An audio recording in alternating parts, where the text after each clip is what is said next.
নমস্কার, সবাই কেমন আছেন? আশা করি সবাই খুব ভালো আছেন। আমিও খুব ভালো আছি। তো চলুন প্রতিদিনের মতো আজকের ব্লগটা এখন থেকেই শুরু করি। আজ সকালবেলা দেখি আকাশটা কেমন মেঘ করে আছে দেখুন। পুরো যেন মানে সারাদিনটা কীভাবে কাটবে জানি না। পুরো যেন মনে হচ্ছে বৃষ্টি বৃষ্টির ওয়েদার। তবে সূর্য তো এখনও উঠছে না, কিন্তু তার জন্য একটু বেশ গুমসুনি গরমও রয়েছে। যদি বৃষ্টি হয় এর মধ্যে কারোর ভালো লাগে বলুন তো? সকাল সকাল আজ মাকে একটু দিয়েছি পাঁপড় ভাজতে। গ্যাসের কাছটায় দাঁড় করিয়ে দিয়েছি একটু পাঁপড় ভাজতে, কারণ আমাদের আজকের থেকে আমাদের বাড়ির পাশে একটা মহোৎসব শুরু। আগের দিন ব্লগে আপনাদেরকে জানিয়েছিলাম।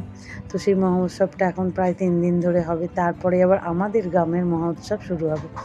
তবে আজকে তার অধিবাস।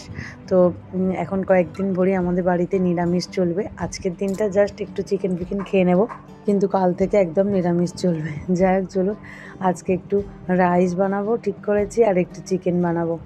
আসলে আজকে আরোহীর আর আরোহীর বাবার দুজনেরই নেমন্তন্ন আছে। দুজনেই যাবে আজকে একটু অনুষ্ঠান বাড়ি খাওয়া দাওয়া করতে। তো সেই কারণেই আজকে আমি আর মা বাড়িতে একা খাবো, তাই একটু এই রান্না বানাচ্ছি আর কি। অনেক দিন থেকে ইচ্ছা হচ্ছে এই রাইসটা করে খেয়ে নিই, চালটা না কেমন একটা খারাপ হয়ে যাচ্ছিল, সেই কারণে। আজকে আরুইর বাবা গোপালদাকে আর সীমন্তদাকে নিয়ে এই কাজটা মানে খুব বড় একটা কাজ উদ্ধার করে ফেলছে। এই যেটা দেয়া হয়েছিল না, মানে ফেলা হয়েছিল, তো সেই প্লিয়াটগুলোই আজকে তোলা হচ্ছে।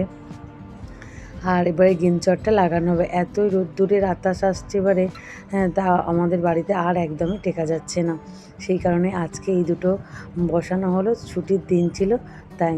তবে খুবই কষ্টকর, এত বড় বড় মানে এত লম্বা লম্বা হাইট হয়ে গেছে, বুঝতে পারা যায়নি যে এরকম হয়ে যাবে।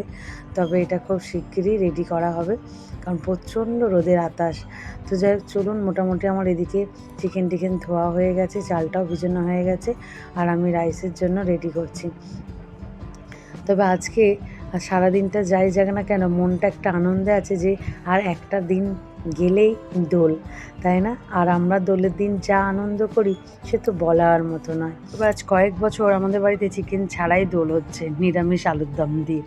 যাই হোক, আজকে চিকেনে ছিল বেশিরভাগটাই ছাড়, তাও পাঠিয়েছে আমার একটা দাদা। আমার যখন যা খেতে ইচ্ছে করেছে সবটাই মোটামুটি সবাই মিলে পূরণ করে দিয়েছে। এই যে দেখুন, কথা বলতে বলতে আবার আরুই আর আরুইর বাবা দুজনেই বেরিয়ে পড়লো। আপনাদেরকে তো আগেই জানিয়েছি এবছরের যত যা অনুষ্ঠান বাড়িগুলো পড়েছে সবটাই উপস্থিত হয়েছে আরুই আর আরুইর বাবা দুজনে মিলে। যাই হোক চলুন, আজকের দুপুরবেলা আমাদের ভাত তো আমাদেরকে ডাকছে, যেহেতু রাইস আমরা খেতে খুবই ভালোবাসি, পছন্দ করি। আর ওরা দুজনে বেরিয়ে যেতে না যেতেই আমি, মা আর চিনি তিনজনে মিলে খেতে বসে গেছি। রাইসটার মধ্যে একটা জিনিসেরই কম ছিল, সেটা হচ্ছে ক্যাপসিকাম। বাড়িতে যেটুকু সবজি ছিল সেটা দিয়েই বানিয়ে ফেলেছিলাম, একটু ক্যাপসিকাম দিলে খুব সুন্দর স্বাদটা হতো। যাই হোক, যা হয়েছে এখন আমরা খেয়ে নিই। গন্ধ তো ভালোই বেরিয়েছে, একটু গোলমরিচ দিয়েছিলাম। তবে চিংড়িটা দিলে আরও সুন্দর স্বাদ হতো, কিন্তু মা যেহেতু চিংড়ি টিংড়ি খায় না তাই। আর দুজনে মিলে অল্প অল্প নিয়ে নিয়েছি, আর খেতেও বসেছি। খেতে বসে হঠাৎ মনে পড়েছে রাইস একটু চামচ দিয়ে খেতেই বেশি ভালো লাগে, তাই মা আর আমি দুজনে দুটো চামচ নিয়ে নিলাম। যাক চলুন, দারুণ স্বাদ হয়েছে। খেতে খেতে ভিডিওটা আজকে এখানেই শেষ করছি। আগামীকাল একটি নতুন ব্লগে আবার দেখা হবে। সবাই সুস্থ থাকবেন, ভালো থাকবেন, সবাইকে ভালো রাখবেন। আর ভিডিওটা কেমন লাগলে অবশ্যই কমেন্ট করে জানাবেন। ভালো লাগলে একটা লাইক সাবস্ক্রাইব করে পাশে থাকবেন। টাটা।